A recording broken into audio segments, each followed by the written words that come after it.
kind of giving natural today. So I realized, like, I always thought that I was, like, afraid of aging and stuff and, like, you know, perpetually wanting to be a kid. But when I think back, like, I didn't really, like, I think I always wanted to, like, be an adult because I felt like, there was a lot more freedoms awarded with that. And I agree, I feel like there are a lot of things that I can do now that I couldn't do in like middle school or high school or whatever. While being an adult is hard, I still prefer it way more than like being a child, right? However, I will always feel like I'm behind, and I that's like a universal thing. We all feel like we're behind on life to any capacity. We could be doing really good, but someone else is always going to be doing better, right? And again, I guess that's normal, but like I was thinking a lot for this video about like what do I mean by like feeling behind? What is it about feeling behind that like I'm feeling, you know what I mean? Cuz I'm like, okay, there are people my age or younger or older whatever who have experienced things that I want to experience. And obviously I haven't. So I like have this mentality where I'm like, what am I doing that they're not? Or what are they doing that I'm not? That they have this thing and I don't. You know what I mean? And yeah, I was just thinking about that and I was like, what do I mean by feeling behind? Because it's like, I know realistically I have my whole life to do certain things. You know what I mean? And a lot of the things, these experiences or whatever that I want to experience are very like arbitrary. Like, I'm having romantic troubles, like career, I feel like I'm not where I'm supposed to be, but what does that even mean? And it really like got me thinking. I realize that a lot of the people that I talk to on the internet or in real life who feel this way are women or AFAB, assigned female at birth. Granted, most of my friends are women, AFAB, whatever, but I realize when AFABs talk about feeling behind, it's like this, I don't know, it has a certain like, it has a feeling to it of like, there is a point where I won't be able to do certain things anymore. It really got me thinking, like, I realized that women, AFABs, are taught to age completely differently than men. Because now I think we all think of our lives as like, we don't think of our lives as just like ebbs and flows and when it ends, it ends. We think of it as like in terms of milestones. Once you hit a milestone, it should be at a certain age, and then you have to hit the next milestone and keep going and keep going. When I feel like that's not like natural. You know what I mean? Like if I don't know, get my first car at 16 rather than 18, that doesn't really mean anything. And 16 and 18 are two completely different ages, but that's like the same milestone. But anyway, getting back to women and men age different. And I apologize if I'm being a bit binary here. Like I'm a woman, this is how I navigate the world, you know what I mean?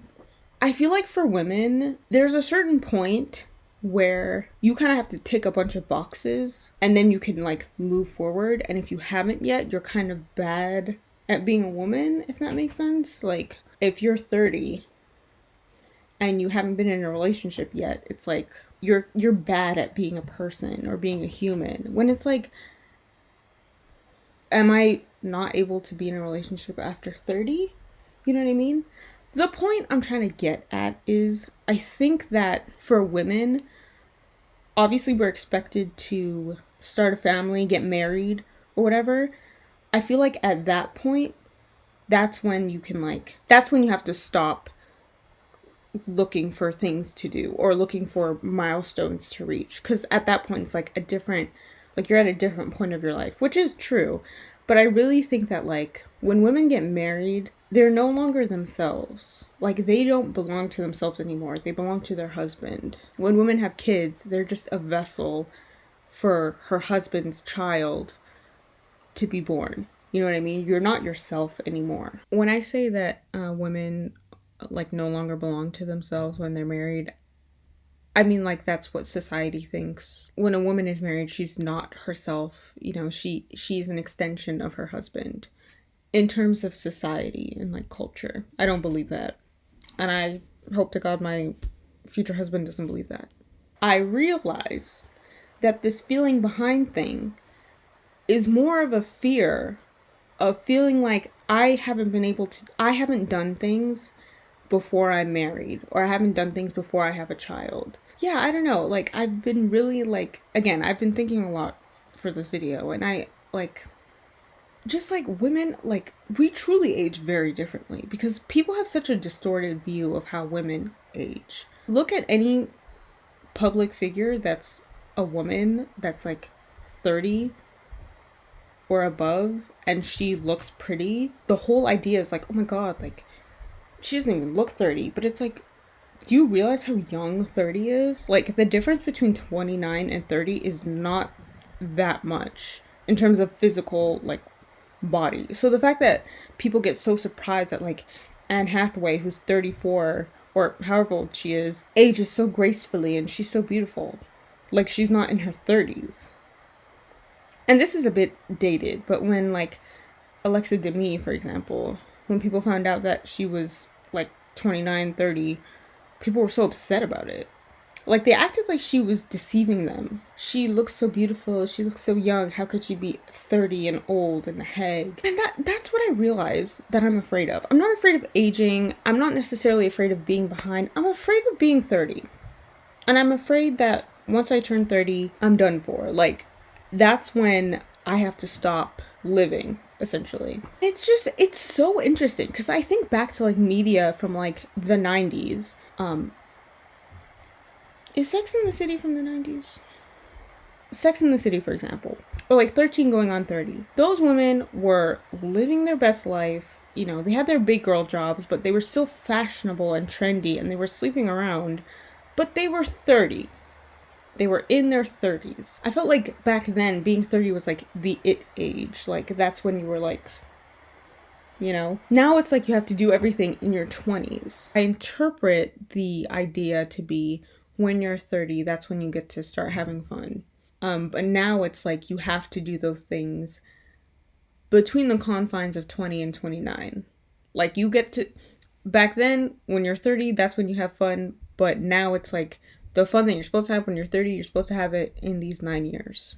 It's suffocating for women, especially AFABs. Because, like, from 20 to 29, you have to do so many things. You have to experience so many things. And then by 30, that's when you stop. That's when you can't do anything anymore.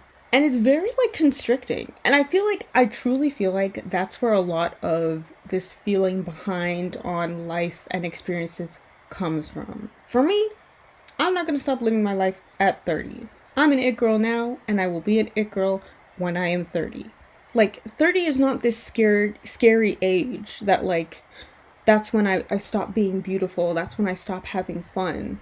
No, not at all. I'm not gonna stop living, essentially, just because I'm too old to do that. Honestly, I've reflected a lot these past couple of days, and I really realized, like, I'm just afraid of having to be 30 and experiencing certain things, which I could say, oh, I guess that's not ideal, but, like, why? Why not?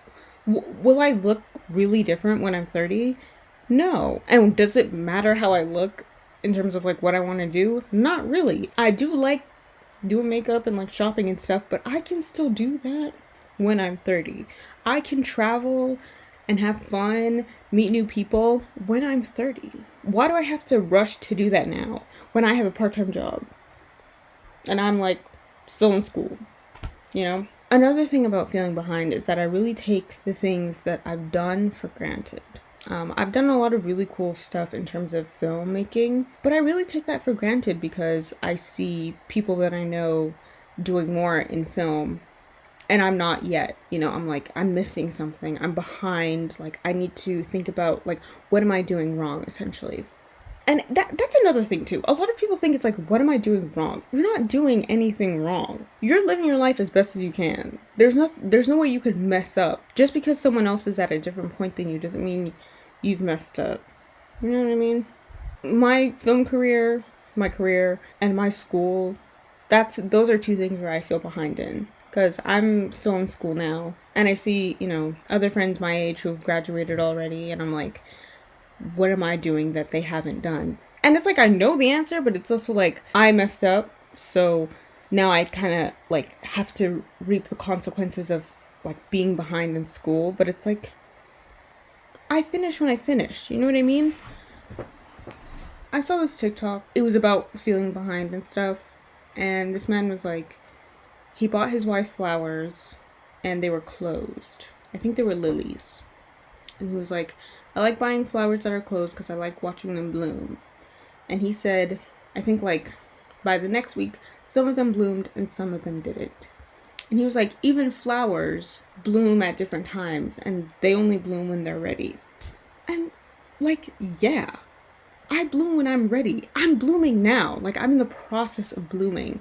Just because my blooming looks different than my 20-year-old friend doesn't mean that, like, I'm bad at blooming or I haven't bloomed at all. You know what I mean? Honestly, I'm very thankful that I've gotten to a point where I'm a little less hard on myself. Because that's another thing about feeling behind. It's like we always are so hard on ourselves about it.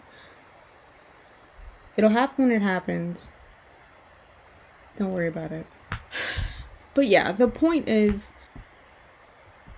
women, this video is very all over the place. That's the essence of this entry, This is the style of entries that I had in mind when I started this. I did want to do like more opinion stuff, just like say my thoughts or whatever.